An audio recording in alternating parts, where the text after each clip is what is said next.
హుజూర్ నగర్ నియోజకవర్గం జాన్ పహాడ్ సైదులు బాబా దర్గా ఊర్స్ ఏర్పాట్లను పరిశీలించడానికి రాష్ట్ర పౌర సరఫరాల నీటిపారుదల శాఖ మంత్రులు ఉత్తమ్ కుమార్ రెడ్డి ప్రత్యేక హెలికాప్టర్ చేరుకొని దర్గాలో ప్రత్యేక ప్రార్థనలు నిర్వహించారు. వాప్స్ బోర్డు చైర్మన్ సయ్యద్ అజ్మతుల్లా హుస్సేన్ తో కలిసి ఈ నెల 23, 24, 25 తారీఖుల్లో జరుగుతున్న ఊర్స్ ఉత్సవాల ఏర్పాట్లను పరిశీలించారు. అనంతరం అధికారులతో జరిగిన సమీక్ష సమావేశంలో ఆయన మాట్లాడుతూ సర్వమత సమ్మేళనానికి ప్రతీకగా నిలిచిన జాన్ పహాడ్ దర్గా అంటే ప్రత్యేక అభిమానం అని తెలిపారు. హిందువులు, ముస్లింలతో పాటు ఇక్కడికి వచ్చే లక్షలాది మంది భక్తులకు ఊర్స్ ఉత్సవాల్లో ఎటువంటి అసౌకర్యాలు కలగకుండా నిర్వహించాలని కోరారు.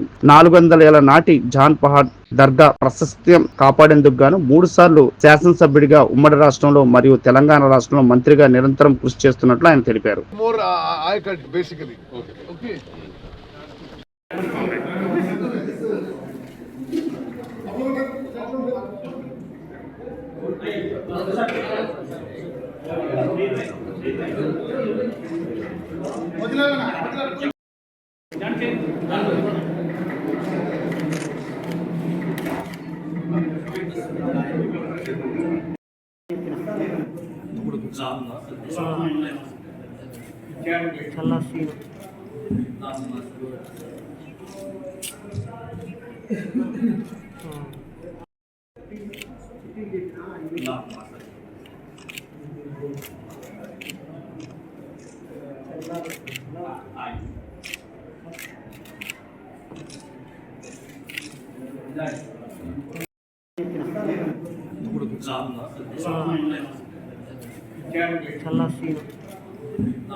పదేళ్ల తర్వాత రేషన్ కార్డు విషయంలో గత బీఆర్ఎస్ ప్రభుత్వం నిర్లక్ష్యం చేసింది.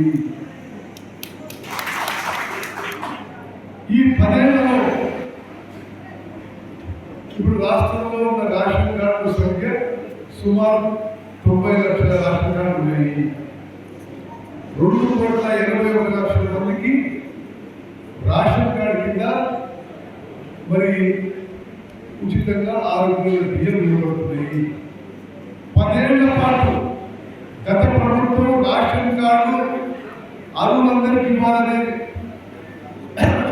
ఎక్సర్సైజ్ చేపట్టలేదు, కార్యక్రమం చేపట్టలేదు. మేము అధికారంలో వచ్చిన తర్వాత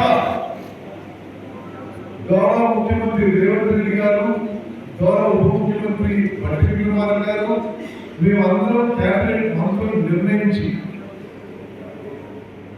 తెలంగాణ రాష్ట్ర చరిత్రలో, దేశ చరిత్రలోనే నిలిచిపోయే విధంగా 10 ఏళ్ల పాటు వాళ్ళు నిర్లక్ష్యం చేసిన విషయాన్ని అర్హులైన వాళ్ళందరికీ కూడా రేషన్ కార్డు ఇవ్వాలని మేము నిర్ణయించుకొని ముందుకుపోతున్నాము. నేను మీడియా ముందుకు ఎదుర్కొందని బ్యాక్గ్రౌండ్ ఇస్తుందంటే వాళ్ళు నేను మాట్లాడిన విషయాలు ప్రతిపక్షాలు బీఆర్ఎస్ పార్టీలో మాట్లాడిన విషయం విడ్డూరంగా విచిత్రంగా ఉంది.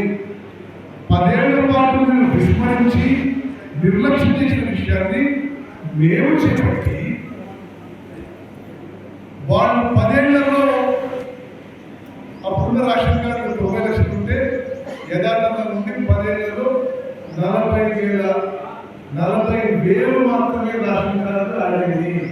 10 ఏళ్లలో మేము వచ్చిన సంవత్సరంలో ఈ ప్రక్రియ మొదలుపెట్టి